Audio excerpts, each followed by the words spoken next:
Boa noite, estamos começando mais um Jogo do Poder aqui pela Rede CNT de televisão, TV Tropical de Londrina, e hoje vamos receber o deputado estadual Cobra Repórter para falar de vários assuntos aqui, pedágio, saúde pública.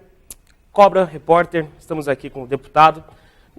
Na sexta-feira, dia 15, aconteceu uma reunião na Santa Casa de Londrina, com a participação dos deputados federais Alex Canziani e Luiz Carlos Raulis, e também contou com a sua presença, sobre o Hospital Infantil de Londrina, que completa 50 anos em 2017. Qual foi o tema da reunião? Boa noite, Rafael. Boa noite a todas as pessoas que nos acompanham através da CNT. É uma demanda que nós temos do Hospital Infantil aqui da cidade de Londrina, hospital ligado à Santa Casa de Londrina, para que o Hospital Infantil tenha a sua ampliação feita nos próximos anos. É um sonho antigo da direção, é uma necessidade da nossa região e nós vamos brigar, lutar para que isso seja concretizado, seja realizado. Então, o hospital ele paga hoje mais de R$65 mil de aluguel de um prédio, que é particular. O prédio, o proprietário é de São Paulo, ele quer subir o aluguel para R$120 mil. É um absurdo, porque é dinheiro que poderia de alguma forma ser investido na estrutura do hospital, E além disso, é o único hospital especializado em tratamento infantil que nós temos aqui na região. É claro, nós temos o HU também, os outros hospitais também atendem, mas com especialidades específicas é o hospital infantil. E é muito importante essa demanda. Então, nós sentamos, junto com a direção da Santa Casa, junto com o deputado federal Alex Canziani, Luiz Carlos Raulis, e nós vamos levar essa demanda. Primeiro para o governo do estado. O governador Beto Richa vai estar em Londrina no início de agosto, e nós já vamos levar essa demanda para ele. A desapropriação, que gira em torno de R$8 milhões, que seja assumida pelo governo do estado. E depois a construção de uma nova ala, aumentando o hospital infantil, que seja responsabilidade do governo federal.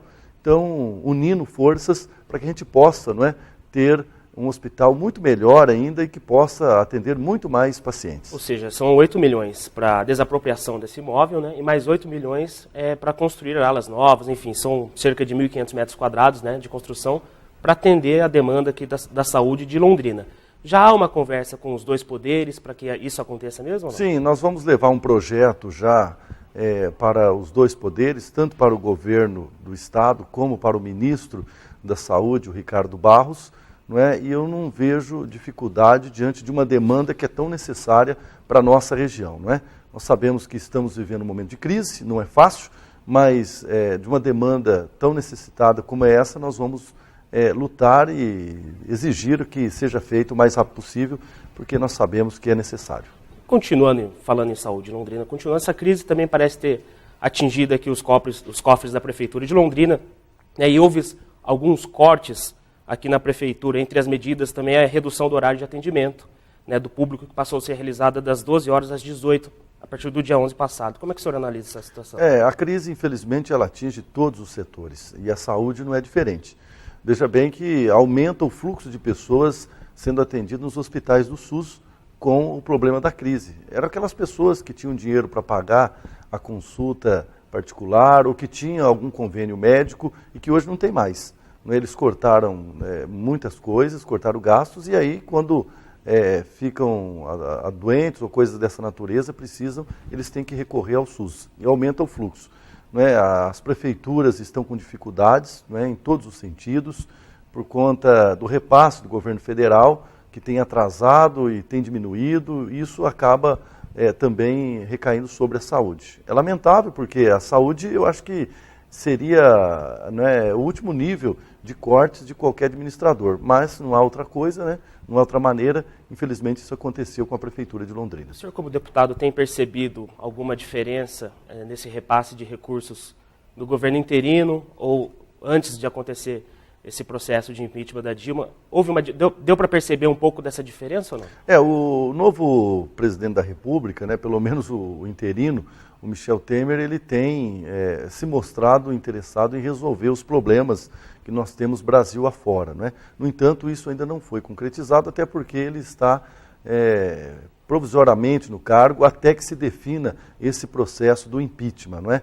mas já deu para a gente sentir um pouco a melhora nesse sentido, né? Esperamos que seja resolvido isso o mais rápido possível e que dessa forma os repasses, principalmente na área da saúde, seja feito com regularidade, porque saúde não dá para esperar. Nós já temos um trabalho muito ruim prestado pelo SUS. Eu considero que é um serviço ruim, porque são filas enormes, não é? São tempos de espera, são pessoas aguardando para fazer cirurgia há muito tempo, e isso acaba atrapalhando bastante, não é? Então, precisa agilizar. Se já era ruim, não é? Com esse problema do governo federal ficou um pouco pior. Esperamos que seja regularizado e possa melhorar. Nós temos um ministro que é da nossa região, é de Maringá, e esperamos que ele olhe para nós aqui. Nós já trouxemos ele em Londrina, expomos para ele a situação que nós estamos vivendo, esperamos que os repasses sejam normalizados e possa ter investimentos também. O que acontece também, né, deputado, são as prefeituras resolvendo com o seu próprio dinheiro, né, distribuindo o dinheiro para a saúde muito mais do que a lei preconiza. É uma saída, mas também não é uma solução, não é mesmo? Porque aperta de um lado, tem que vir do outro, né? Dessa forma que acontece. O governo federal deixa de passar, as prefeituras que acabam arcando com isso. Dinheiro que poderia ser investido em outras áreas dos municípios, né? O governo do estado tem que repassar 12,5% de todo o seu orçamento para a saúde, não é? E nós temos conseguido bastante recursos na área da saúde a nível estadual aqui para a nossa região, né? Nós temos aí um suporte sendo dado para os hospitais Cristo Rei de Biporã, Santa Casa de Cambé, São Rafael de Rolândia. São hospitais que passam por intervenção judicial por conta de problemas que sofreram lá atrás, não é? Nós temos agora a construção do Hospital da Zona Oeste, que está em fase de elaboração do projeto, depois vai ter o início da sua construção. Um hospital muito importante para a nossa região, porque além de atender Londrina, ele vai ajudar também nos atendimentos de Cambé, principalmente nesses bairros mais próximos a Londrina, que é o caso ali do Anelisa, é o caso do Bandeirante, Jardim Silvino, enfim, todos os bairros ali. Isso vai desafogar também os hospitais, não é, da cidade de Cambé. E além disso, toda aquela região, pegando Rolândia, até Porecatu, toda também região, né? Vai ser atendido nesse hospital. Então é muito importante, um hospital que tem um investimento muito alto e que é de responsabilidade do governo do estado, porque prometeu lá atrás e agora está cumprindo e vai ser muito bom para a nossa região. Okay. A gente volta já com o Jogo do Poder e vamos continuar essa entrevista com o deputado estadual Cobra Repórter e vamos falar um assunto muito que interessa demais os paranaenses, que é o pedágio. A gente já volta.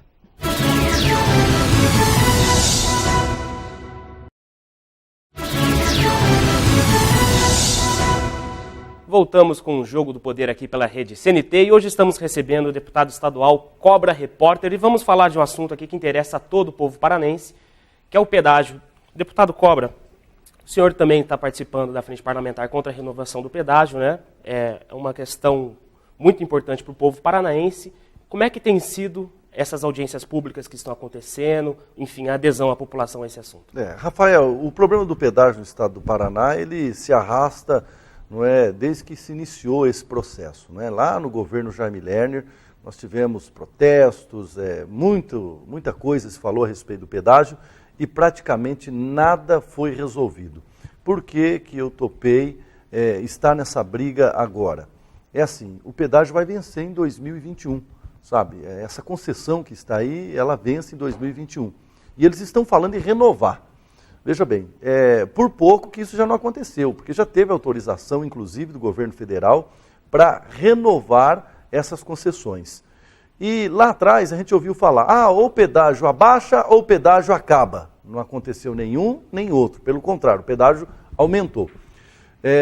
O que eles têm em contrato, eles não conseguiram cumprir nem 50%. Veja bem que já passou quase 80% do tempo do contrato, mas não foi concluído nem 50% dos serviços que estão nesses contratos. Não é? Veja bem a duplicação que nós temos aqui na 376, ligando Apucarana até Ortigueira, até Ponta Grossa, que não foi concluído ali 30% das obras, não é? Então, será que vai terminar 70% em 20% do tempo? Eu duvido. Bom, e por que agora, então, é possível a gente resolver isso? Primeira coisa, primeira vitória que nós já tivemos, poderia ser renovado numa canetada do governador. Seja ele o Beto Richa, o próximo governador, ele poderia assinar e dessa forma ser renovado o pedágio por mais 20 anos. Agora não pode mais. A Frente Parlamentar apresentou um projeto e esse projeto traz a responsabilidade para a Assembleia Legislativa. Então tem que ser discutido, sabe? Não é mais só o governador ir lá e assinar um documento autorizando. Agora tem que ser lei e passar pela Assembleia Legislativa. Já dificulta um pouco mais, não é, a renovação das praças, das concessionárias de pedágio. Um outro detalhe, já tem concessionária apresentando, né, novas propostas. Não é? Tem uma concessionária aí, ela está apresentando 40% a menos o valor do pedágio e praticamente dobrando o número de obras. Por que que eles querem fazer isso a partir de 2021 e por que que não fizeram até agora? Entendeu? Ou seja, o tanto de dinheiro que esse povo ganhou não está escrito. Existe um ditado que o que mais dá dinheiro no mundo é uma praça de pedágio bem administrada. E a segunda coisa que mais dá dinheiro no mundo é uma praça de pedágio mal administrada. Quer dizer, então é muito dinheiro, é uma fábrica de dinheiro aquilo ali, sabe? E não aceita cartão, não aceita cheque, nada, é dinheiro. Se você não pagar, você não passa. É bem isso. Então nós precisamos rever isso aí e agora é possível. Diferente dos outros anos anteriores, que vários políticos falavam a respeito do pedágio, não fazia absolutamente nada, não resolvia, agora é possível resolver. Eu não vou entrar no mérito daquelas ações judiciais que várias empresas entraram e que, infelizmente, não deu em nada. Nós sabemos que abaixar o pedágio é impossível, acabar com o pedágio é impossível, mas é possível não deixar ser renovado do jeito que está. Eu não sou contra o pedágio, eu sou contra a maneira que foi implantado no estado do Paraná. É um absurdo. Você vai para Jataizinho, ter que pagar, rapaz, R$ 18,60 naquele pedágio. É o pedágio mais caro do mundo. O mais caro do mundo, é um absurdo. Você sai de Jataizinho, vai até Açaí, você anda 20 quilômetros, paga R$ 18,60 para ir, R$ 18,60 para voltar, gasta muito mais do que combustível, não é? Verdade. Então nós pagamos um preço muito caro por uma coisa que não está sendo feita. Outro detalhe, quando foi feito esses contratos com as empresas de pedágio, nós tínhamos um determinado fluxo de veículos nas rodovias. Hoje nós temos 3, 4 vezes a mais do que naquele tempo. Passa muito mais carros nas rodovias. E os contratos foram feitos em cima daquele número de veículos que passavam. Então imagina o tanto que esse povo faturou a mais, com o tempo foi aumentando o fluxo de veículos, as pessoas foram tendo poder aquisitivo, foram comprando carros, não é? Então tanto que eles estão faturando. Deputado, nós temos um ponto importante também que você tocou no assunto aqui. A gente tem quase 20 anos desse pedágio instalado no estado do Paraná. E falta ainda 5 anos, né, que o contrato se encerre, aí sim a gente pode repensar em um novo contrato. Mas durante esses 5 anos, será que não daria para eles fazerem, ao menos, essas obras prometidas para o estado? Está no contrato. Né? Eu duvido que vai fazer. E um outro detalhe, eu vou citar um exemplo aqui. Você vai, contrata um pedreiro para fazer a sua casa. Pedreiro, você vai pagar ele quando ele terminar a sua casa. Ou pelo menos quando ele terminar, respaldar a casa, depois a cobertura, depois o piso, depois o acabamento, né? Conforme ele vai terminando partes da casa, você vai pagando ele. O pedágio é o contrário. Ele arrecada primeiro para depois construir. Aonde tem isso? Que tipo de modalidade é essa que nós temos no Brasil? Em lugar nenhum do mundo é assim, gente. Por que aqui no Paraná tem que ser assim? Primeiro o dinheiro entra para depois ele fazer o serviço. Isso é um absurdo, não é? Infelizmente entregaram as nossas rodovias a essas empresas, não é, de um governo sem responsabilidade, que foi o Jaime Lerner, que infelizmente judiou do estado do Paraná. Isso custa muito caro para nós, porque cada vez que vem qualquer empresa prestar algum serviço aqui para o norte do Paraná, essa empresa coloca no seu custo, não é, o pedágio que ela tem que pagar. Não é? Quando vem entregar, por exemplo, uma empresa lá do Rio Grande do Sul, que vem entregar uma carga de arroz aqui em Londrina, eles colocam lá no custo, combustível, não é, isso, aquilo, e coloca lá embaixo também o custo do pedágio. Até os medicamentos, não é, tem lá o custo do pedágio. Então todo mundo paga o pedágio, porque isso está embutido no custo de todas as mercadorias que chegam aqui, produtos e serviços, enfim. Infelizmente custa muito caro para nós. Nós falamos agora de rodovias pedagiadas. E a questão das rodovias não pedagiadas, como é que anda essa questão? Olha, eu tenho falado o seguinte, é importante a representatividade da nossa região, por quê? Dessa forma a gente vai lá, briga, luta, reivindica, não é? Eu tenho feito a minha parte. Uma das coisas que a gente tem sido mais cobrado é andado às cidades pequenas da região e os problemas que nós temos nas rodovias. Vou citar um exemplo. Você pega aqui Bela Vista, Alvorada do Sul. Rodovia horrível. quase impossível de você transitar. E eu tenho brigado lá no governo do estado, junto com o DR, junto com a Secretaria de Infraestrutura, para resolver os problemas. E nós temos conseguido, sabe? Aliás, bons resultados. Nós conseguimos agora todo o recap da rodovia que liga a cidade de Jaguapitã até Astorga. É uma rodovia que não dava mais para transitar e foi uma das primeiras demandas que nós recebemos. Eu cheguei para o governador Beto Richa e falei para ele, governador, não dá mais. Ou o senhor olha por aquela região, ou então o que vai acontecer? As pessoas precisam ir e vir com tranquilidade e com segurança. Foi recapeado. E agora outros trechos da nossa região aqui também está sendo feito com recurso do governo do estado. Então, olha a importância da representatividade, gente. Pegamos Cascavel, que é uma cidade muito menor do que Londrina e tem uma região muito menor que a nossa. São 5 deputados estaduais e 5 deputados federais. Enquanto nós temos aqui na região de Londrina 3 deputados estaduais e 3 deputados federais. Por quê? Porque votam em pessoas que vêm de fora e que depois não aparecem aqui, não vão brigar pelas nossas causas, não conhecem as nossas realidades. Quem está andando todos os dias aqui na região é os deputados que têm base aqui. Não é? Os deputados que moram aqui, que correm aqui, que vai visitar uma cidade, que vai visitar outra, e são cobrados. Agora, esses deputados que vêm de fora, vêm aqui, pegam o voto, eles vão trabalhar durante 4 anos para a região deles. Eles só vêm aqui a cada 4 anos. Deixa aqui um dinheiro para conseguir alguns votos e depois acabam indo embora e a gente fica a ver navios, infelizmente. E esse é o assunto do nosso próximo bloco, já também encaminhando aqui também as eleições municipais do Paraná. A gente volta já com o Jogo do Poder.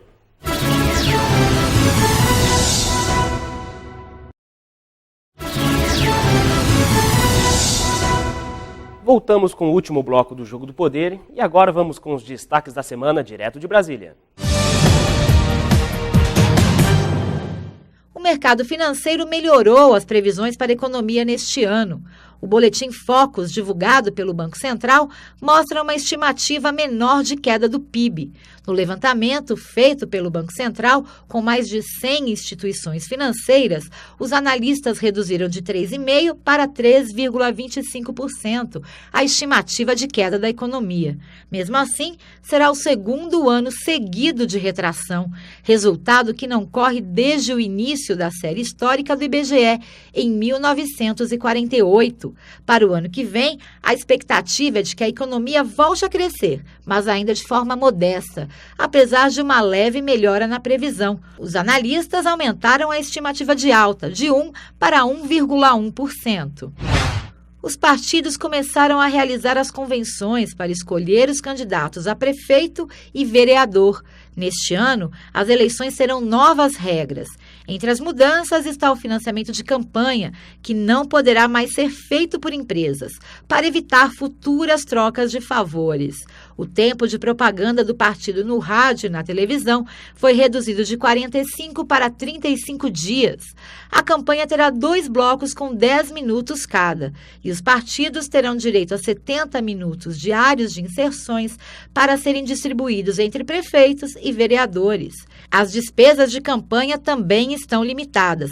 São Paulo tem o maior limite para prefeito, com mais de 45 milhões de reais. Quase 4 mil municípios têm os gastos limitados até 108 mil reais.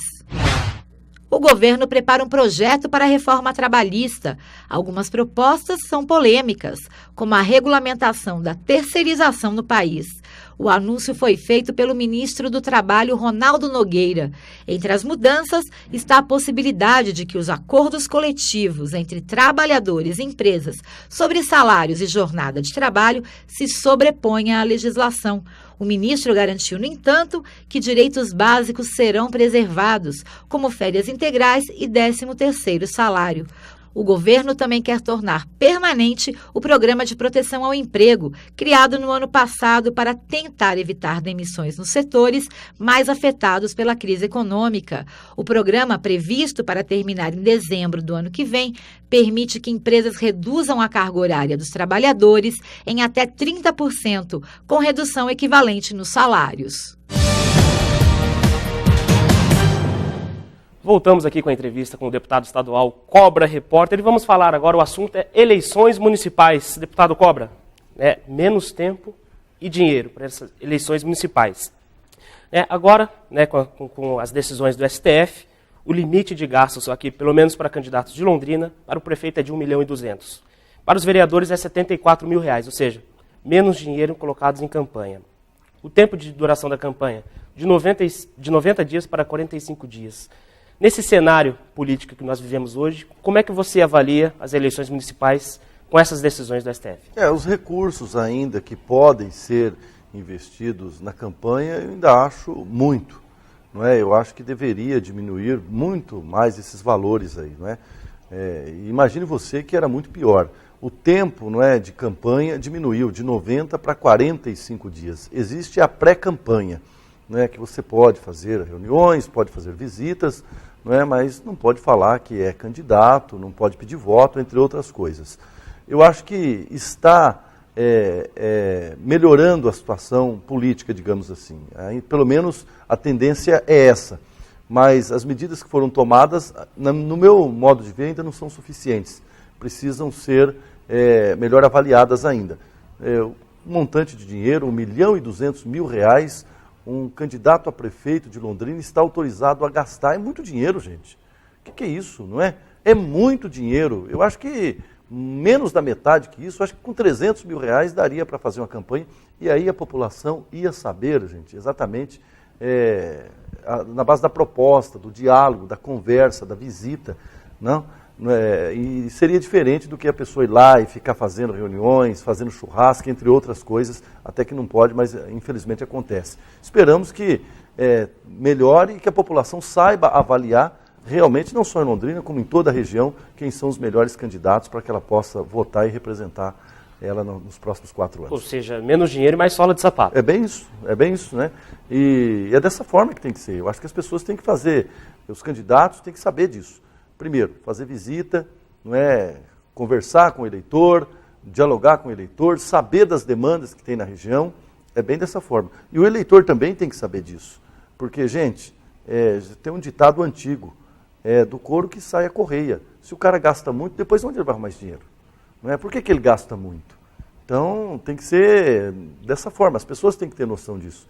E um outro detalhe, quando o eleitor vai lá e pede dinheiro para um candidato, ele pode ter certeza que aquele dinheiro que o candidato está dando para ele, se depois o candidato se eleger, ele vai ter que pegar aquele dinheiro de algum lugar.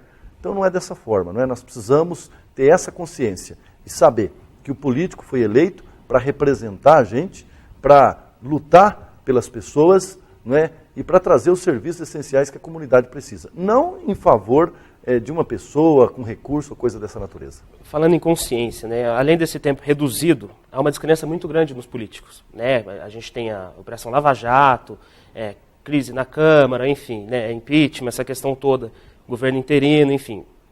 Apesar dessa descrença da população, a participação da comunidade na eleição não deixa de ser importante. Né? A população, o voto é do povo, né? E as pessoas que têm o poder de colocar ou de tirar lá. E com desrespeito ao problema político que nós estamos vivendo, essa descrença, não é fácil ser político hoje não, sabe? Ser político hoje é a coisa mais difícil, porque as pessoas já olham assim meio de lado, sabe? Os caras já olham assim, esse cara é político, não quer saber do passado, não quer saber quem é o político, acha que todo político é bandido. E não é verdade, gente. Nós precisamos separar. Existem bons políticos sim, pessoas que querem trabalhar, que se empenham, não é? Políticos que fazem a sua parte. Eu, por exemplo, chego na Assembleia Legislativa todos os dias às 6 horas da manhã e saio da Assembleia Legislativa todos os dias às 10 horas da noite. Então veja bem o tempo que a gente trabalha, não é? E graças a Deus não tenho nenhum processo, não tenho nada, não é, que possa merecer desconfiança da população, porque nós somos pessoas certas, honestas, sabe? Que trabalhamos de maneira honesta. Então existe políticos bons sim.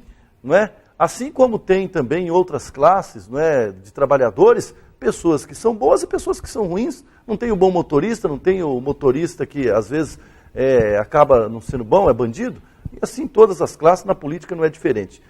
Eu penso o seguinte, o cara que entra na política pensando em ganhar dinheiro, está errado. Política não é para ganhar dinheiro, é para fazer o bem para as pessoas. Eu entrei na política através da igreja. Eu nunca fui político a primeira vez e consegui me eleger. E dentro da igreja diz o seguinte, nós precisamos de pessoas de bem lá, porque é através da política que você consegue fazer as melhores ações. Não é? A melhor ação você consegue fazer através da política. Então é dessa forma que nós fazemos, pensando sempre no bem comum da população. Quem entra na política pensando em ganhar dinheiro ou fazer da política um trampolim de emprego, coisa dessa natureza, pode esquecer que não é por aí. Puxando essas eleições, falando em eleições municipais, vamos puxar um pouco para Londrina aqui. O PSDB tinha uma alternativa do Alexandre Kiref sair para prefeito, ele disse não várias vezes, né? E também indicação do Bruno Veronese, que também disse que não vai concorrer por questões pessoais. O senhor acredita que o PSD vai ter um candidato do próprio partido ou vai ter alguma coligação? Como é que o senhor analisa? O PSDB lançou um candidato agora, recentemente, pelo menos foi isso que eu li nos jornais. Não é? O PSD está buscando um espaço também, não é, de ter um nome para lançar nessas eleições, embora o tempo seja muito curto, né? Nós estamos aí com as convenções, então não sei se a gente vai conseguir ter esse nome, mas certamente nós vamos brigar para isso, né? E dessa forma também estamos estruturando o PSD em todo o norte do estado do Paraná, com vários pré-candidatos a prefeito, a vereador, a vice-prefeito, enfim. E o PSC também, que é um partido da qual eu me elegi, é uma sigla muito importante, nós ajudamos a estruturar na região, isso também é muito bacana, porque ele tem vários pré-candidatos também, tanto a prefeito como a vereadores e vice-prefeitos também. Deputado, a gente agradece a sua presença, uma boa noite. Boa noite, quero agradecer mais uma vez o espaço, né, desejar uma boa semana a todas as pessoas que nos acompanham e dizer que estamos sempre à disposição para ajudar e para colaborar com o norte do Paraná. A gente agradece o carinho e a audiência de vocês aí de casa. O Jogo do Poder volta domingo que vem, né? A gente deseja uma ótima semana para você, de muito trabalho, muita força e, claro, muitas felicidades. Boa noite, até semana que vem.